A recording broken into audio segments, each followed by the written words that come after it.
Before we get started, I want to remind you that if this quarantine is exacerbating issues in your relationship, or if you're solo and it's creating issues of touch hunger for you, I'm here to listen.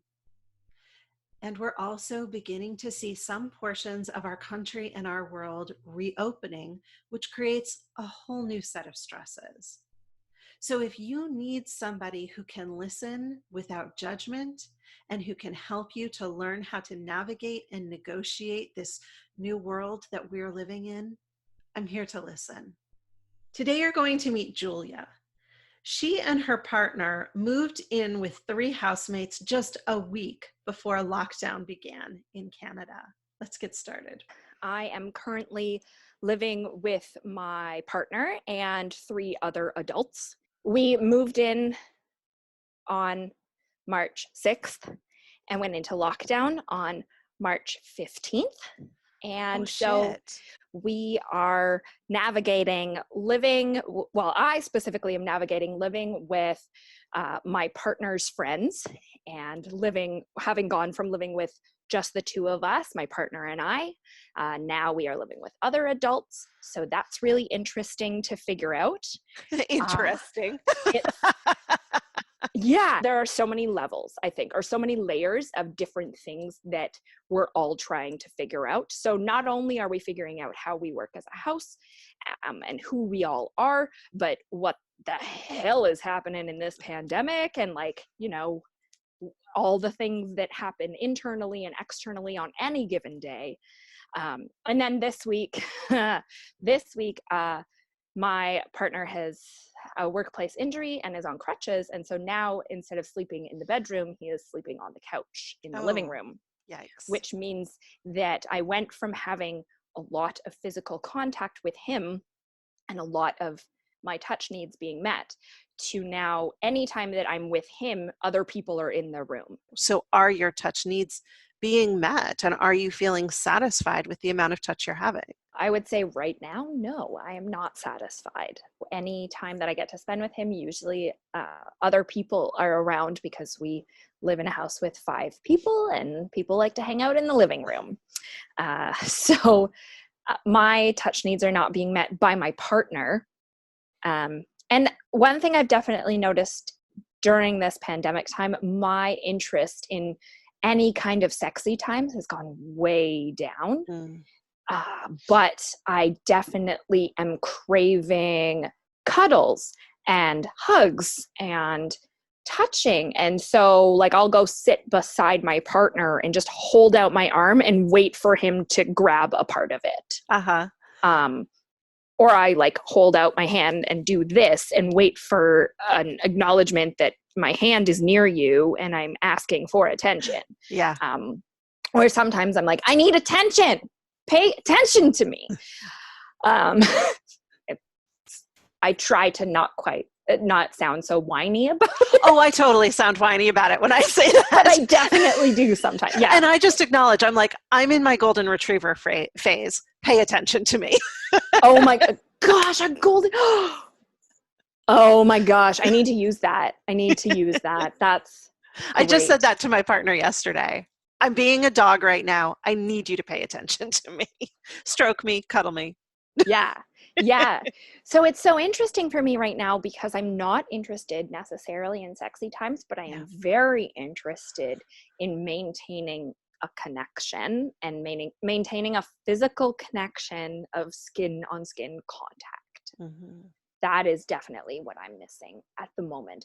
And I also am now, I think maybe there's probably some guilt and maybe a little bit of shame around, Jules, you don't have it so bad. Your partner's still in your house and you are so fortunate. And yes, all of these things are true. I am very fortunate. I am very pleased to be living in this house. That being said, it's jarring when reality changes suddenly.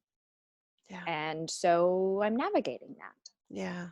This week, I am having to learn how to self-soothe and do a lot more self-touch. So, for example, I decided that this morning I I'm trying to figure out sort of a new morning ritual for myself. Like once I wake up, I would like to do a few things before I leave my bedroom.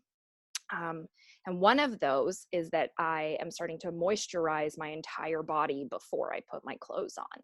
I'm recognizing that I have become so accustomed to, and maybe even dependent on, my touch needs being met by my one partner, that I have stopped touching my own body in the way that I did before I had this long-term partner. And so I think I'm now that I recognize that, I'm trying to figure out, okay, so how do I have my touch needs met on my own, and then how can I do it also with my partner?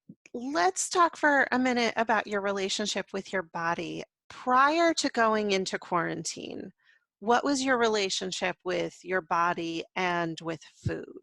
I have noticed a lot of changes, physical changes. Like I have new shapes on my body when I get out of the shower. That's another thing I've been forgetting to do in pandemic times. I totally forget that I need to bathe. And then like a Wednesday, I realized, I was like, I don't remember when I last showered. Maybe I should do this. It's Friday. I still have not showered. But like, thank goodness now I'm like, right, Julia, do the thing, shower, take care of yourself. I think that I am learning to stare at myself and appreciate what it is that I'm seeing, rather than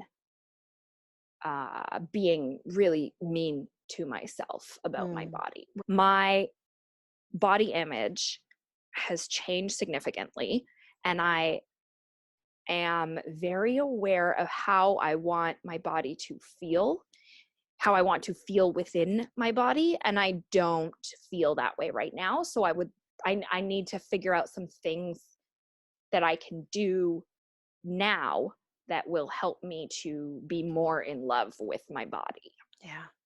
Thank you so much for taking time to talk to me today. I Absolutely. love you, and I'm really happy to see your face.